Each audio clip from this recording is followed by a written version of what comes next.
नमस्कार। आज हम भारतीय क्रिकेट के इतिहास के एक ऐसे यादगार पल पर बात करने वाले हैं जिसने सिर्फ एक वर्ल्ड कप नहीं जिताया, बल्कि खेल को देखने का, सोचने का पूरा नजरिया ही बदल दिया। हाँ, बिल्कुल। हम बात कर रहे हैं 2007 के पहले टी20 विश्व कप की और भारत की वो अविश्वसनीय जीत। बिल्कुल सही। और हमारी ये जो चर्चा है, ये 2007 टी20 विश्व कप सुनहरा सफर नाम के स्रोत पर आधारित है। हाँ, और 2007 का वो जो साल था ना, भारतीय क्रिकेट के लिए थोड़ा अजीब सा था। आपको याद होगा, कुछ महीने पहले ही वो one day world cup West Indies में हुआ था। ओह हाँ, काफी निराशाजनक रहा था। बहुत ज्यादा, मतलब टीम ग्रुप स्टेज से ही बाहर हो गई थी और फैंस में काफी गुस्सा, काफी मायूसी थी। और उसी माहौल में ये टी20 का नया फॉर्मेट आया, छोटा फटाफट क्रिकेट। सच कहूं तो उस वक्त ज्यादातर लोग, मतलब क्रिकेट पंडित भी, इसे बहुत सीरियसली नहीं ले रहे थे। हाँ, मैंने भी सुना था। इसे पजामा क्रिकेट या कुछ ऐसा ही कह रहे थे ना। हाँ बिल्कुल, हिट एंड गिग क्रिकेट, मतलब बस मनोरंजन के लिए, इसमें कोई असली क्रिकेट स्किल नहीं है, ऐसी बातें हो रही थी। तो शायद इसी सोच की वजह से भारत के जो बड़े नाम थे, सचिन, द्रविड़, गांगुली, वो इस वर्ल्ड कप में गए ही नहीं। हाँ, उन्होंने खुद ही मतलब इससे हटने का फैसला किया। शायद उन्हें भी लगा कि युवाओं का खेल है, या फिर वो वनडे और टेस्ट पर फोकस करना चाहते थे। जो भी हो, ये अपना आप में बड़ी बात थी। बिल्कुल। तो फिर सवाल था कि कप्तान कौन बनेगा, टीम कौन संभालेगा। और यही कहानी में एक, आप कह सकते हैं, एक दिलचस्प मोड़ आया। कैप्टनसी मिली महेंद्र सिंह धोनी को। धोनी? उस वक्त तो उन्हें कप्तानी का कोई खास अनुभव नहीं था अंतर्राष्ट्रीय लेवल पर। नहीं, बिल्कुल नहीं। हाँ, लोग उनके शांत स्वभाव को, मैदान पर उनकी सोच को नोटिस करने लगे थे, लेकिन कप्तान, वो भी वर्ल्ड कप में, ये थोड़ा सरप्राइजिंग था। और टीम भी देखिए, बिल्कुल नई थी। यंग टीम थी काफी। हाँ, युवाओं से भरी हुई। कई तो ऐसे थे जिन्होंने ज्यादा इंटरनेशनल मैच खेले भी नहीं थे। अनुभव के नाम पर आप देखें तो सहवाग थे, युवराज, हरभजन, बस कुछ गिने चुने नाम। तो एक अनुभवहीन कप्तान और एक अनुभवहीन टीम, इसे दक्षिण अफ्रीका भेजा गया। उम्मीदें तो मतलब उम्मीदें, ईमानदारी से कहूं तो किसी को उम्मीद नहीं थी कि ये टीम ट्रॉफी लाएगी। शायद ये था कि ठीक है, ग्रुप स्टेज पार कर लें, सुपर 8 तक पहुंच जाएं, वही बड़ी बात होगी। सही बात है। तो आज की हमारी इस बातचीत का मकसद यही है कि इस अंडरडॉग टीम के उस असाधारण सफर को थोड़ा और करीब से देखें। क्या चुनौतियां थीं, कौन से वो पल थे जब लगा कि बस अब मैच हाथ से गया, और कैसे कैसे धोनी के इन युवा खिलाड़ियों ने सबको गलत साबित करते हुए वर्ल्ड कप जीत लिया। हाँ बिल्कुल, चलिए शुरू करते हैं। तो शुरू करते हैं ग्रुप स्टेज से। पहला मैच तो शायद बारिश में धुल गया था, स्कॉटलैंड से था। हाँ, डरबन में था वो मैच, बारिश की वजह से हो ही नहीं पाया। तो असल टूर्नामेंट शुरू हुआ दूसरे मैच से, और वो मैच था पाकिस्तान के खिलाफ। भारत पाकिस्तान, वर्ल्ड कप में इससे बड़ा क्या हो सकता है। और मैच भी क्या हुआ, मतलब फुल ड्रामा, टाई हो गया। टाई, वो भी पाकिस्तान के खिलाफ। क्या टेंशन रही होगी। और फिर फैसला हुआ बॉल आउट से। ये क्या चीज थी उस समय। हाँ, ये नियम भी बिल्कुल नया था, टी20 को और रोमांचक बनाने के लिए शायद। जैसे फुटबॉल में पेनल्टी शूटआउट होता है ना, हाँ हाँ। वैसा ही कुछ। हर टीम के 5 बॉलर्स को खाली स्टंप्स पर गेंद मारनी थी। जिसने ज्यादा बार हिट किया वो जीता।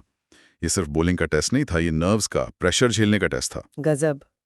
तो भारत की तरफ से कौन आया बॉल आउट के लिए। भारत ने चुने अपने 3 शायद सबसे अनुभवी और कूल दिमाग वाले खिलाड़ी, सहवाग, हरभजन और रॉबिन उथप्पा। उथप्पा, वो तो यंग थे उस समय। यंग थे, लेकिन उनमें वो एक आत्मविश्वास था। और धोनी का शायद ये मास्टर स्ट्रोक था। और देखिए, तीनों ने निराश नहीं किया। सहवाग आए, हिट किया। हरभजन आए, हिट किया। उथप्पा आए, उन्होंने भी स्टंप्स बिखेर दिए। कमाल। और पाकिस्तान? पाकिस्तान की तरफ से यासिर अरफात, उमर गुल, शाहिल अफरीदी, तीनों बड़े नाम, तीनों चूक गए, एक बार भी स्टंप पर नहीं लगा पाए। तो 3-0 से भारत जीत गया। हाँ, 3-0 से। ये जीत भले ही थोड़ी अजीब थी बॉल आउट से, लेकिन इसने टीम को वो शुरुआती मोमेंटम दे दिया, वो एक विश्वास कि हाँ, हम प्रेशर में अच्छा कर सकते हैं। सही कहा।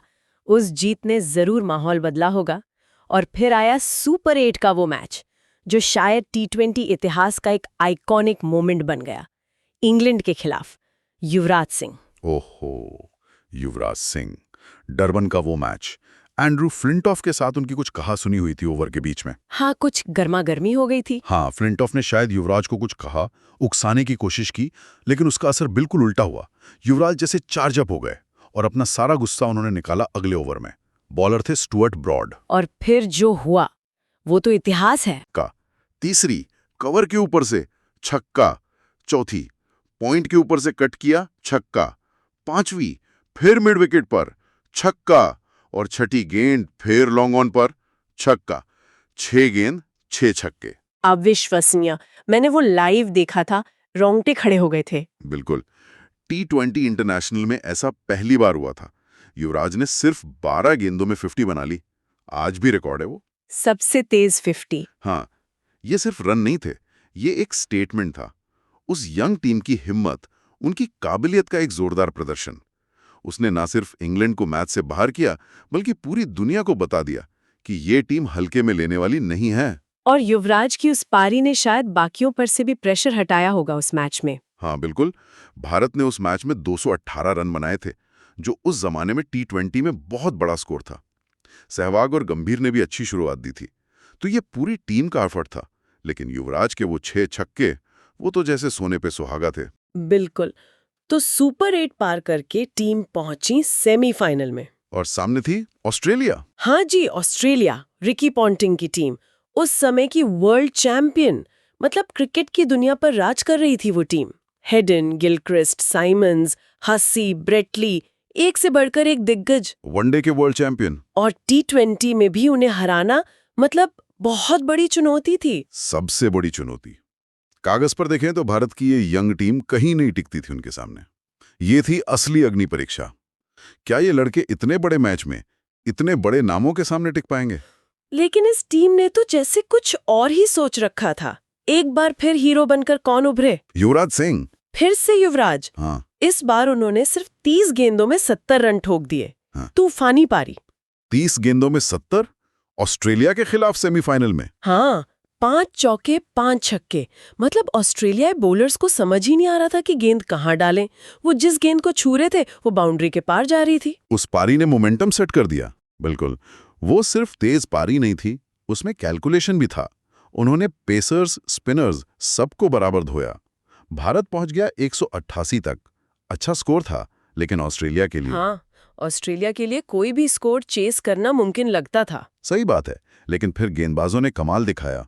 श्रीसंत, उन्होंने शुरू में ही हेडन और गिलक्रिस्ट को चलता किया। वो बहुत बड़े विकेट थे। हाँ, उससे ऑस्ट्रेलिया बैकफुट पर आ गया। बिल्कुल। फिर आरपी सिंह, जोगिंदर शर्मा, सबने अच्छी बॉलिंग की। फील्डिंग भी टाइट थी। ये एक प्रॉपर टीम एफर्ट था और भारत ने ऑस्ट्रेलिया को 15 रन से हरा दिया। ये तो बहुत बड़ी जीत थी। इसने तो सबको चौंका दिया होगा। चौंका दिया। इसने ना सिर्फ भारत को फाइनल में पहुंचाया, बल्कि दुनिया को ये मैसेज दे दिया कि ये टीम अब किसी को भी हरा सकती है। वो कॉन्फिडेंस लेवल ही अलग हो गया था। और फिर आया फाइनल 24 सितंबर 2007, जोहान्सबर्ग। और सामने एक बार फिर Pakistan. India versus Pakistan, world cup final. इससे बड़ा कोई मैच हो ही नहीं सकता। दोनों देशों में मतलब माहौल एकदम चरम पर था। टेंशन, उम्मीदें, सब कुछ। भारत ने टॉस जीता, पहले बैटिंग की। शुरुआत थोड़ी धीमी हुई, पठान जल्दी आउट हो गए। हाँ, लेकिन एक तरफ गौतम गंभीर डटे रहे। वो फाइनल का प्रेशर था और गंभीर ने क्या शानदार पारी खेली। बहुत ही महत्वपूर्ण पारी थी वो। बहुत ज्यादा। 54 गेंदों पर 75 रन, 8 चौके, 2 छक्के। मतलब उन्होंने एक एंड संभाले रखा और स्कोरबोर्ड चलाते रहे। और आखिर में रोहित शर्मा ने भी कुछ तेज रन बनाए थे। हाँ, रोहित शर्मा ने 16 गेंदों पर 30 रन बनाए, नॉट आउट। उससे भारत 157 तक पहुंच गया, 5 विकेट पर। 157 रन्स। फाइनल के हिसाब से ठीक-ठाक स्कोर था, लेकिन क्या ये काफी था? पाकिस्तान के बैटिंग भी तो मजबूत थी। हाँ, यही सवाल था। स्कोर चुनौतीपूर्ण था, पर ऐसा नहीं था कि चेज ना हो सके। उनके पास इमरान नजीर, यूनिस खान, अफरीदी, मिसबा, कई अच्छे हिटर थे। मैच किसी भी तरफ जा सकता था। और पाकिस्तान ने पीछा करना शुरू किया। इमरान नजीर ने कुछ तेज रन बनाए शुरू में। हाँ, वो खतरनाक दिख रहे थे, लेकिन फिर रन आउट हो गए। भारतीय बॉलर्स ने, खासकर आरपी सिंह और इरफान पठान ने लगातार विकेट लिए। इरफान पठान की बॉलिंग जबरदस्त रही थी उस मैच में। मैन ऑफ द मैच थे वो। बिल्कुल। मैच ऊपर नीचे होता रहा, कभी लगा भारत आगे, कभी पाकिस्तान, और खींचते खींचते मैच पहुंच गया आखिरी ओवर तक। आखिरी ओवर, रोमांच अपनी हद पर। क्या सिचुएशन थी? पाकिस्तान को चाहिए थे 6 गेंदों पर 13 रन। 1 विकेट बाकी था। क्रीज पर थे मिसबाउल हक, जो सेट हो चुके थे और अच्छी हिटिंग कर रहे थे। पाकिस्तान की सारी उम्मीदें उन्हीं पर टिकी थीं। और गेंद किसके हाथ में थी? यही सबसे बड़ा सवाल था। हरभजन का 1 ओवर बचा था, वो अनुभवी थे, लेकिन धोनी, उन्होंने सबको हैरान कर दिया। गेंद दी जोगिंदर शर्मा को। जोगिंदर शर्मा, जिनके पास ज्यादा अनुभव नहीं था। बिल्कुल, ये धोनी का एक बहुत बड़ा गैम्बल था, या कहिए उनका भरोसा था अपने युवा बॉलर पर। पूरा स्टेडियम और टीवी पर देख रहे करोड़ों लोग, सबकी सांसें अटकी हुई थीं। बिल्कुल। जोगिंदर शर्मा दौड़े, पहली गेंद वाइड, प्रेशर और बढ़ गया। अब 6 गेंद 12 रन।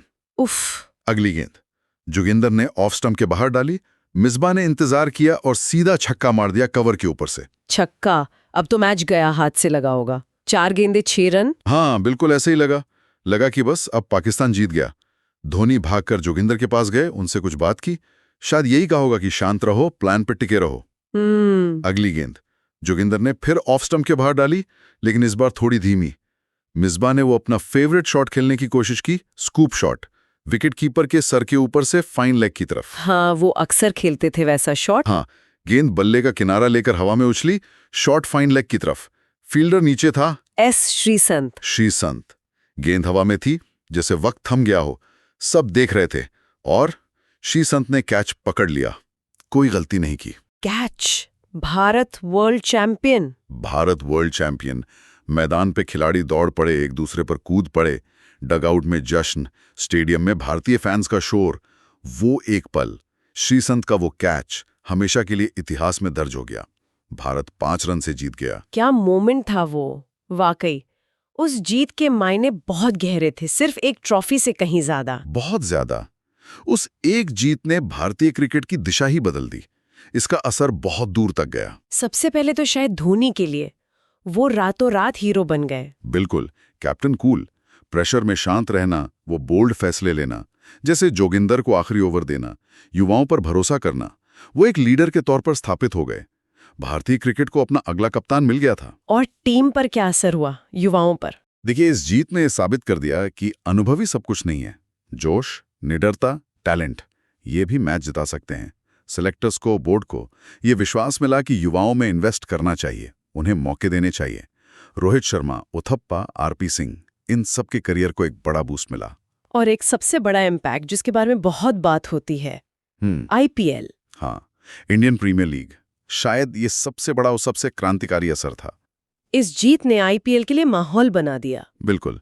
देखिए, आईपीएल का आइडिया शायद पहले से था, लेकिन इस वर्ल्ड कप जीत ने भारत में T20 क्रिकेट को इतना पॉपुलर बना दिया। लोगों ने देखा कि ये फॉर्मेट कितना रोमांचक है, कितना एंटरटेनिंग है।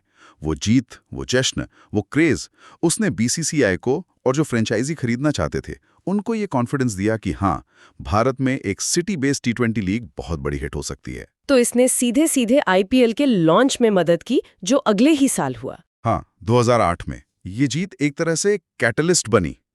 इसने दिखाया कि T20 का भारत में बहुत बड़ा मार्केट है। तो अगर हम संक्षेप में देखें, 2007 T20 वर्ल्ड कप का वो सफर, वो पाकिस्तान पर बॉल आउट जीत, युवराज के वो 6 छक्के, ऑस्ट्रेलिया जैसी टीम को सेमीफाइनल में हराना और फाइनल का वो नेल बाइटिंग फिनिश, श्रीसंत का वो कैच, ये सब मिलकर एक कहानी बनाते हैं। कहानी युवा जोश की, हिम्मत वाले नेतृत्व की, प्रेशर में बिखरने के बजाय निखरने की, और सबसे बढ़कर खुद पर यकीन करने की।